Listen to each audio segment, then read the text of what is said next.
जय हिंद दोस्तों, कैसे हैं आप सभी लोग। उम्मीद करता हूँ आप सभी मस्त होंगे और अपने शिक्षण कार्य में व्यस्त होंगे।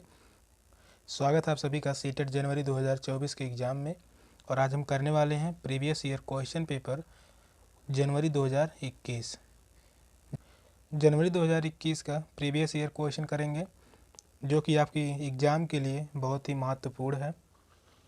2018 और 2019 का प्रीवियस ईयर क्वेश्चन पेपर हुआ है एसएसटी का, वो प्लेलिस्ट में पड़ा हुआ है। जो भी स्टूडेंट नहीं देखे हैं वह जाकर देख लें, प्लेलिस्ट में पड़ा हुआ है 2018 और 2019 का previous year question paper. Channel पर नए हैं तो चैनल को सब्सक्राइब कर लीजिए। चलते हैं क्वेश्चन की तरफ और आज का पहला क्वेश्चन है, भारत के शरद ऋतु के संबंध में कथन ए, बी और सी पर विचार कीजिए और सही विकल्प का चयन कीजिए। ए है, कथन ए है, इस मौसम को दक्षिण पश्चिमी मानसून के नाम से भी जाना जाता है। कथन बी है, इस मौसम में पवन बंगाल की खाड़ी तथा अरब सागर से स्थल की ओर बहती है। कथन सी है, यह मौसम मानसून के आने तथा आगे बढ़ने का मौसम है। फर्स्ट ऑप्शन में है ए और बी सही है, सी गलत है। सेकंड ऑप्शन में है ए और सी सही है, बी गलत है। थर्ड ऑप्शन में है ए और सी सही है, ए गलत है। फोर्थ ऑप्शन में है ए, बी और सी सभी गलत हैं। तो कौन सा ऑप्शन सही होगा इन चारों ऑप्शन में से? इस क्वेश्चन का राइट आंसर होगा ऑप्शन ए और बी सही है, ए गलत है। यहाँ पर दिया गया है, इस मानसून को दक्षिण पश्चिमी मानसून के नाम से जाना जाता है, तो यह सही है। इस मौसम में पवन बंगाल की खाड़ी तथा अरब सागर से स्थल की ओर बहती है, तो यह भी सही है। यह मानसून के आने तथा आगे बढ़ने का मौसम है, तो यह गलत है। तो ए और बी सही है, सी गलत है। नेक्स्ट क्वेश्चन है, निम्नलिखित में से कौन सी नदियाँ सुंदरवन डेल्टा का निर्माण करती हैं? सुंदरवन डेल्टा का निर्माण कौन सी नदियाँ करती हैं? फर्स्ट ऑप्शन में गंगा एवं ब्रह्मपुत्र, सेकंड ऑप्शन में नर्मदा एवं ताप्ती, थर्ड ऑप्शन में महानदी एवं गोदावरी, फोर्थ ऑप्शन में है कृष्णा एवं कावेरी। तो सुंदरवन डेल्टा का निर्माण कौन सी नदियाँ करती हैं? कौन सा ऑप्शन सही होगा इन चारों ऑप्शन में से? सुंदरवन डेल्टा का निर्माण गंगा एवं ब्रह्मपुत्र नदियाँ करती हैं। तो इस क्वेश्चन का राइट आंसर है ऑप्शन ए। गंगा नदी उत्तराखंड से निकलते हुए उत्तर प्रदेश में प्रवाहित होते हुए बिहार और बिहार से झारखंड, झारखंड से पश्चिम बंगाल, इसके बाद बांग्लादेश से होते हुए यहाँ पर फिर तिब्बत से निकलती है ब्रह्मपुत्र नदी, और ब्रह्मपुत्र नदी पहले अरुणाचल प्रदेश में आती है, इसके बाद असम से होते हुए यहाँ मेघालय में आकर बांग्लादेश में ही गंगा नदी से मिल जाती है। और यही दो नदियाँ आकर मिलती हैं कहाँ? बंगाल की खाड़ी में। और यहीं पर क्या बनाते हैं? डेल्टा का निर्माण करते हैं। यहाँ जो डेल्टा का नाम रखा गया है वह है सुंदरवन डेल्टा। तो सुंदरवन डेल्टा का निर्माण कौन कौन सी नदियाँ करती हैं? तो वह करती हैं गंगा एवं ब्रह्मपुत्र नदी। एग्जाम में पूछता है गंगा नदी किन राज्यों से होते हुए बहती है? तो वह है उत्तराखंड, उत्तर प्रदेश, बिहार, झारखंड, पश्चिम बंगाल। कितने राज्यों में? 1, 2, 3, 4, 5 राज्यों से होते हुए बहती है गंगा नदी। एग्जाम में पूछा हुआ है गंगा नदी किन किन राज्यों से होते हुए बहती है। तो इस क्वेश्चन का राइट आंसर जो है वह है ऑप्शन ए, गंगा एवं ब्रह्मपुत्र। नेक्स्ट क्वेश्चन है, दिए गए लक्षणों ए और बी के आधार पर वायुमंडलीय परत की पहचान करें। तो ए है, अंतरिक्ष से प्रवेश करने वाला उल्कापिंड इस परत में आने पर जल जाते हैं। बी है, इस परत में बढ़ती ऊंचाई के साथ तापमान घटता है। फर्स्ट ऑप्शन है क्षोभ मंडल, सेकंड ऑप्शन में है समताप मंडल, थर्ड ऑप्शन में है मध्य मंडल, फोर्थ ऑप्शन में है बहिर्मंडल। तो कौन सा ऑप्शन सही होगा? पूछा है वायुमंडलीय परत की पहचान करें, तो ये जो दोनों घटना है किस मंडल में होते हैं? तो कौन सा ऑप्शन सही है? तो इस क्वेश्चन का राइट आंसर है ऑप्शन डी, बहिर्मंडल। बहिर्मंडल में ही इन दोनों घटनाओं का चक्र चलता है। नेक्स्ट क्वेश्चन है, आतपन का संबंध है आतपन का संबंध है फर्स्ट ऑप्शन वायुदाब के साथ, सेकंड ऑप्शन मौसमी पवनों के साथ, थर्ड ऑप्शन सूर्य ऊर्जा के साथ, फोर्थ ऑप्शन बहिर्मंडल और उसमें होने वाली गैसों के साथ। तो कौन सा ऑप्शन सही होगा? आतपन का संबंध किससे है? तो वह संबंधित है ऑप्शन डी बहिर्मंडल और उनमें होने वाली गैसों के साथ। तो इस क्वेश्चन का राइट आंसर है ऑप्शन डी। नेक्स्ट क्वेश्चन है, उचित विकल्पों के साथ निम्नलिखित का मिलान कीजिए। तो ए है शंकुधारी वन, उसके सामने दिया गया है महाद्वीपीय का पूर्वी किनारा। बी है भूमध्य सागरीय वनस्पति, सामने है दृढ़ काष्ठ वाले वृक्ष। सी है उष्णकटिबंधीय सदाबहार वन, सामने है नरम काष्ठ वाले सदाबहार वृक्ष। डी है शीतोष्ण सदाबहार वन, फिर उसके आगे दिया गया है महाद्वीपों का पश्चिमी एवं दक्षिणी किनारा। मिलान करना है तो कौन सा ऑप्शन सही होगा इन चारों ऑप्शन में से? चलिए मिलान करते हैं। शंकुधारी वन जो है वह होगा नरम काष्ठ वाले सदाबहार वन। भूमध्य सागरीय वनस्पति जो होगी यह होगा महाद्वीपों का पश्चिमी एवं दक्षिणी किनारा। तीसरा सी है उष्णकटिबंधीय सदाबहार वन, यह होगा दृढ़ काष्ठ वाले वृक्ष। शीतोष्ण सदाबहार वन यह होगा महाद्वीपों का पूर्वी किनारा। तो इसमें दिया ए का क्या है 3 है, तो ए का 3 तो फर्स्ट ऑप्शन में नहीं है और यहाँ फोर्थ ऑप्शन में भी नहीं है। इन दोनों ऑप्शन में है, बी और सी में है। बी का संबंध है भूमध्य सागरीय वनस्पति महाद्वीपों का पश्चिमी एवं दक्षिणी किनारा। तो बी का क्या है फोर्थ है, बी का फोर्थ है ऑप्शन बी में दिया गया है। ऑप्शन सी में बी का 2 दिया गया है, इस कारण से यह भी ऑप्शन गलत है। तो इस क्वेश्चन का राइट आंसर क्या है? Option B. इस क्वेश्चन का राइट आंसर है ऑप्शन बी।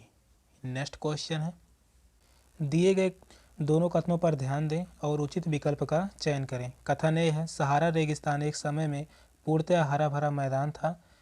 कथन बी है सहारा की गुफाओं से प्राप्त चित्र नदियाँ, मगर, हाथी, शेर, पशु तथा बकरियाँ दर्शाते थे। तो ऑप्शन में है ए गलत है परंतु बी सही है। ऑप्शन बी है ए सही है परंतु बी गलत है। ऑप्शन सी है ए और बी दोनों सही हैं और ऑप्शन डी है ए और दोनों गलत हैं। तो कौन सा ऑप्शन सही होगा इन चारों ऑप्शन में से? तो सही विकल्प का चयन करें।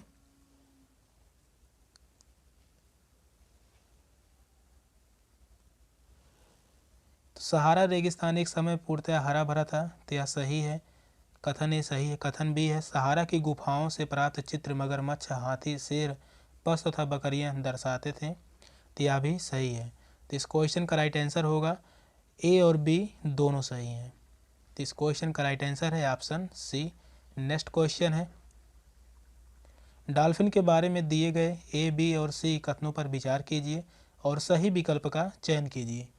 ए में दिया गया है गंगा और ब्रह्मपुत्र नदी के आलवड़ जल में डॉल्फिन पाई जाती हैं।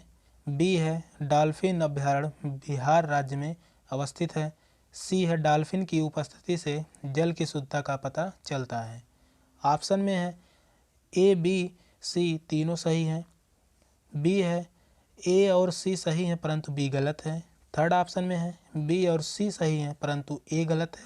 फोर्थ ऑप्शन में है ए और बी सही हैं परंतु सी गलत है।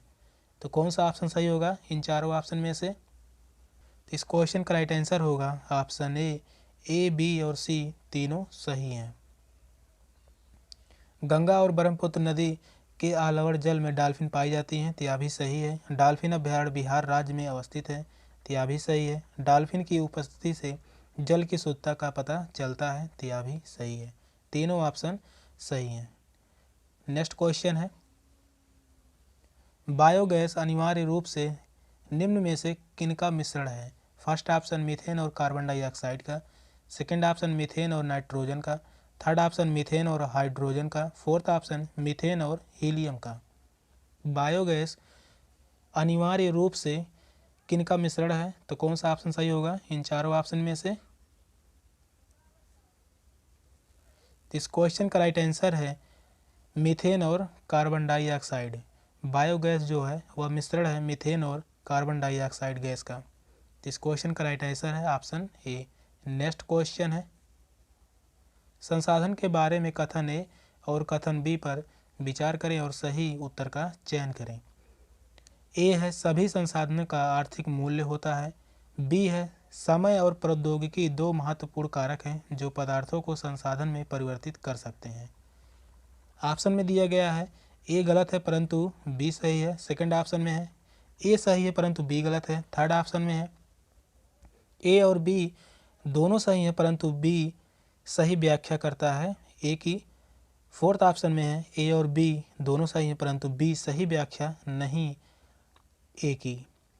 तो कौन सा ऑप्शन सही होगा?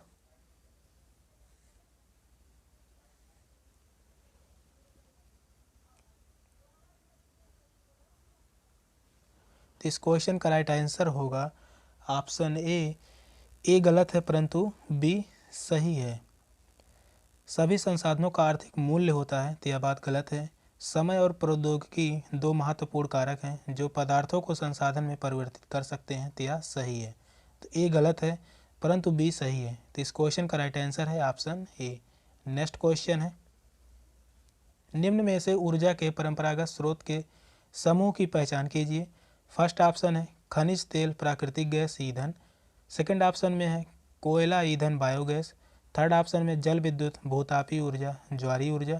फोर्थ ऑप्शन में है परमाणु ऊर्जा सौर ऊर्जा जल विद्युत।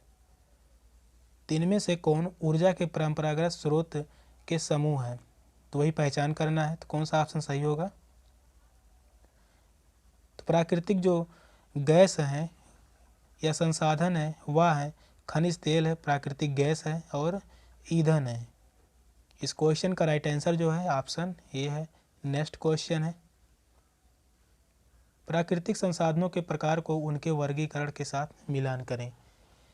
इस तरफ है ए और इस तरफ है बी। वर्गीकरण का आधार है ए में, संसाधन के प्रकार बी में है। तो ए में क्या दिया है? विकास और प्रयोग का स्तर। बी है उद्यम। सी है वितरण। डी है भंडार। संसाधन के प्रकार में है पहला है वास्तविक और संभावना। सेकंड है जैव और अजैव। थर्ड है सर्वव्यापक और स्थानीय। फोर्थ है नवीनीकरण और अनवीनीकरण। तो कौन सा ऑप्शन सही होगा? मिलान करना है, तो मिलान कीजिए और सही उत्तर दीजिए। तो कौन सा ऑप्शन सही होगा इन चारों ऑप्शन में से?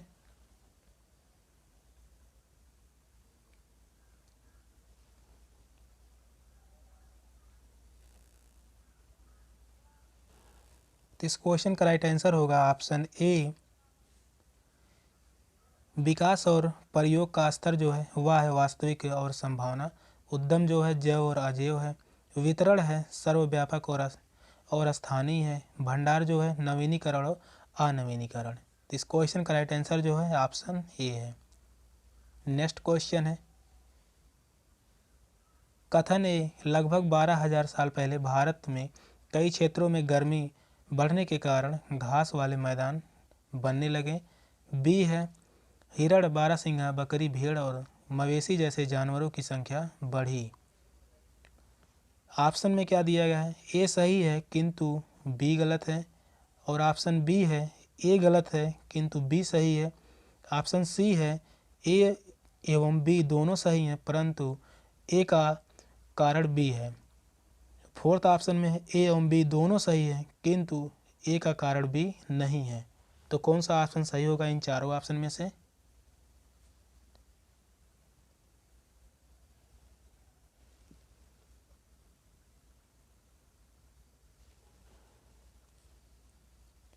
तो लगभग 12,000 साल पहले भारत में कई क्षेत्रों में गर्मी बढ़ने के कारण घास वाले मैदान बनने लगे। तो यह सही है। कथन बी जो है हिरण बारहसिंगा बकरी भेड़ और मवेशी जैसे जानवरों की संख्या बढ़ी, तो यह भी सही है। लेकिन इस ऑप्शन में जो होगा वह होगा ए एवं बी दोनों सही हैं किंतु ए का कारण बी नहीं है। ए और बी दोनों सही हैं किंतु ए का कारण बी नहीं है। तो इस क्वेश्चन का राइट आंसर है ऑप्शन डी। नेक्स्ट क्वेश्चन है, पुरा स्थलों के संदर्भ में निम्नलिखित में से कौन सही है? ए है वह स्थान जहाँ वस्तुओं के अवशेष मिलते हैं। वह स्थान जहाँ वस्तुओं के अवशेष मिलते हैं। बी है, ये केवल ज़मीन के ऊपर ही पाए जाते हैं। सी है, ये केवल ज़मीन के अंदर पाए जाते हैं। डी है, ये समुद्र और नदी के तल में कभी नहीं पाए जाते हैं। तो कौन सा ऑप्शन सही होगा इन चारों ऑप्शन में से? पहला ऑप्शन है केवल ए, सेकंड ऑप्शन है केवल ए और बी, थर्ड ऑप्शन में है A B C, fourth option में केवल डी। तो कौन सा ऑप्शन सही होगा? वह स्थान जहाँ वस्तुओं के अवशेष मिलते हैं, तो यह सही है पूरा स्थलों के बारे में। ये केवल ज़मीन के ऊपर पाए जाते हैं, तो यह बात गलत है, अंदर भी पाए जाते हैं। यह केवल ज़मीन के अंदर पाए जाते हैं, तो यह भी गलत है। यहाँ केवल शब्द क्या है? यह नेगेटिव टैग वर्ड है, तो यहाँ पर केवल ज़मीन के अंदर पाए जाते हैं, तो यह बात गलत है। ज़मीन के ऊपर भी पाए जाते हैं, ज़मीन के अंदर भी पाए जाते हैं। डी में दिया है यह समुद्र और नदी के तल में कभी नहीं पाए जाते हैं, यहाँ दिया है कभी नहीं पाए जाते हैं, तो यह भी क्या होगा? गलत होगा। सही कौन है? केवल ए। तो इस क्वेश्चन का राइट आंसर है ऑप्शन ए।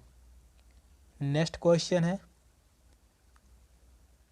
हड़प्पा सभ्यता के लोग बनाते थे पत्थर की मोहरें, पीले रंग से डिजाइन किए गए पात्र, लोहे से बनी तकलियाँ, सोने से बने बर्तन। तो हड़प्पा सभ्यता के लोग क्या बनाते थे? इन चारों ऑप्शन में से कौन सा ऑप्शन सही होगा? ऑप्शन में दिया गया है केवल ए तथा सी, केवल ए तथा डी, केवल ए बी सी, केवल बी सी डी। तो कौन सा ऑप्शन सही होगा? हड़प्पा सभ्यता के लोग बनाते थे। हड़प्पा सभ्यता का सबसे बड़ा स्थल क्या था? सबसे बड़ा स्थल जो था वह था राखी गढ़ी। राखी गढ़ी सबसे बड़ा स्थल था। यहाँ पत्थर की मोहरें क्या बनती थी? यह सही है। पीले रंग से डिजाइन किए गए पात्र, यह गलत है। लोहे से बनी तकलियाँ, यह भी गलत होगा। सोने से बने बर्तन, यह सही है। तो इस क्वेश्चन का राइट आंसर क्या होगा? केवल ए और डी। तो इस क्वेश्चन का राइट आंसर है ऑप्शन बी। हड़प्पा सभ्यता में और क्या मिले हैं? पक्की सड़कें मिली हैं। क्या मिली हैं?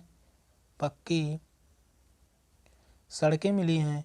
और यहाँ पर क्या मिली हैं? पक्की नालियाँ मिली हैं। हड़प्पा सभ्यता में पक्की नालियाँ मिली हैं। यह सभ्यता क्या थी? तो यह एक नगरीय सभ्यता थी। हड़प्पा सभ्यता नगरीय सभ्यता थी।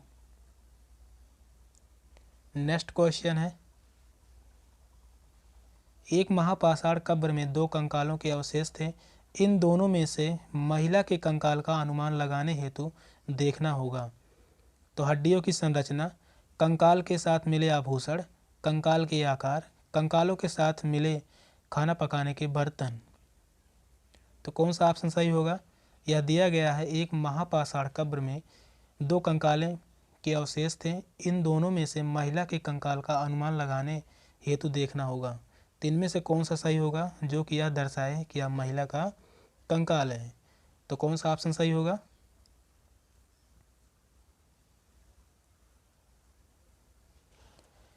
हड्डियां की संरचना, तो यह सही होगा। कंकाल के साथ मिले आभूषण, तो आभूषण तब के समय में महिला और पुरुष दोनों पहनते थे, तो इससे तो पता नहीं चलेगा। कंकाल के आकार से भी नहीं पता चलेगा। कंकालों के साथ मिले खाना पकाने के बर्तन, तो यह भी नहीं होगा। तो बी और सी डी या नहीं होगा। हड्डियों की संरचना से पता चलेगा कि यह महिला का कंकाल है या पुरुष का कंकाल है। तो इस क्वेश्चन का राइट आंसर जो होगा ऑप्शन ए, केवल ए। नेक्स्ट क्वेश्चन है, प्रारंभिक काल से शुरू करके आरोही क्रम में निम्नलिखित को सजाएं। तो वेदों की संरचना की शुरुआत, महापाषाणों के निर्माण की शुरुआत, इनाम गांव में कृषकों का निवास, चरक। तो इसमें क्या करना है? आरोही क्रम में दर्शाना है। तो कौन सा ऑप्शन सही होगा इन चारों ऑप्शन में से? पहले स्थान पर आएगा वेदों की संरचना की शुरुआत, दूसरे स्थान पर आएगा महापाषाणों के निर्माण की शुरुआत, तीसरे स्थान पर आएगा इनाम गांव में कृषकों का निवास, चौथे स्थान पर आएगा चरक। तो यह क्या है? आरोही क्रम में ही लिखे ही गए हैं। इस कारण इस क्वेश्चन का जो राइट आंसर होगा option A B C D. Next question है, हाल के काल से शुरू करके आरोही क्रम यानी उल्टा में निम्नलिखित को सजाएं। ए है लोहे के प्रयोग में बढ़ोतरी, नगर आहत सिक्के। बी है उपमहाद्वीपीय में लोहे के प्रयोग की शुरुआत। सी है अरिका मैडू पत्तन में बसना। डी है संगम साहित्य की रचना की शुरुआत। तो कौन सा ऑप्शन सही होगा? इसको क्या करना है, उल्टे तरीके से लिखना है आरोही क्रम में। तो कौन सा ऑप्शन सही होगा इन चारों ऑप्शन में से?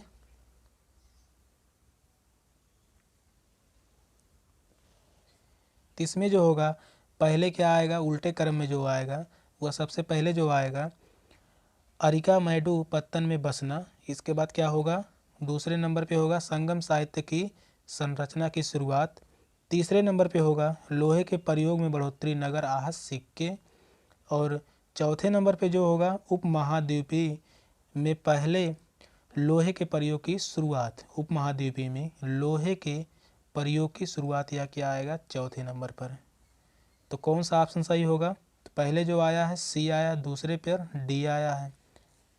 फर्स्ट ऑप्शन सेकंड ऑप्शन में तो है नहीं। इसके बाद क्या आया है, ए आया है, चौथे ऑप्शन में भी नहीं है। तो इस क्वेश्चन का राइट आंसर जो होगा ऑप्शन सी होगा। नेक्स्ट क्वेश्चन है, कथन ए है चोल मंदिर धार्मिक, सामाजिक एवं सांस्कृतिक जीवन के केंद्र थे। कथन बी है चोल कांस्य प्रतिमाएं देवी देवताओं की थी, पर कुछ प्रतिमाएं भक्तों को भी थीं। ऑप्शन में है ए सही है किंतु बी गलत है। सेकंड ऑप्शन में ए गलत है किंतु बी सही है। सी ऑप्शन में है ए एवं बी दोनों सही हैं और ए का सही स्पष्टीकरण बी है। फोर्थ ऑप्शन में ए एवं बी दोनों सही हैं किंतु ए का सही स्पष्टीकरण बी नहीं है। तो कौन सा ऑप्शन सही होगा इन चारों ऑप्शन में से?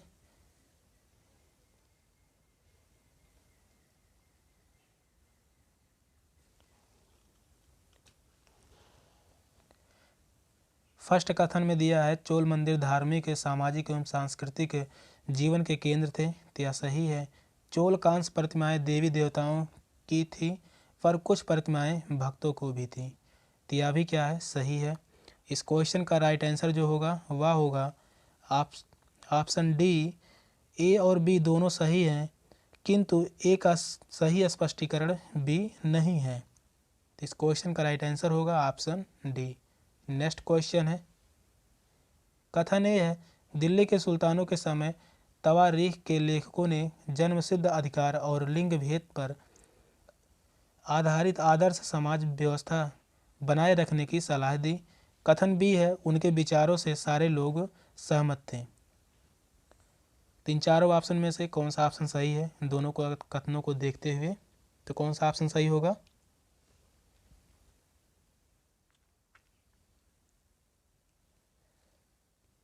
इसमें दिया गया है दिल्ली के सुल्तानों के समय तवारीख के लेखकों ने जन्म सिद्ध अधिकार और लिंग भेद पर आधारित आदर्श समाज व्यवस्था बनाए रखने की सलाह दी, यह सही है। कथन बी है उनके विचारों से सारे लोग सहमत होते थे, तो यह क्या गलत है, सारे लोग सहमत नहीं होते थे। तो इस क्वेश्चन का राइट आंसर जो होगा ए सही है किंतु बी गलत है। तो इस क्वेश्चन का राइट आंसर होगा ऑप्शन ए। नेक्स्ट क्वेश्चन है, कथन ए है रजिया ने अपने अभिलेखों में अपना नाम पुरुषों जैसा लिखकर अपने पुरुष होने का भ्रम पैदा किया।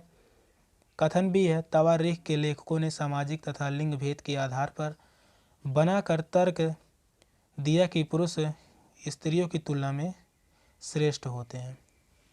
तो कौन सा ऑप्शन सही होगा इन चारों ऑप्शन में से? दोनों कथनों को पढ़िए और सही आंसर दीजिए।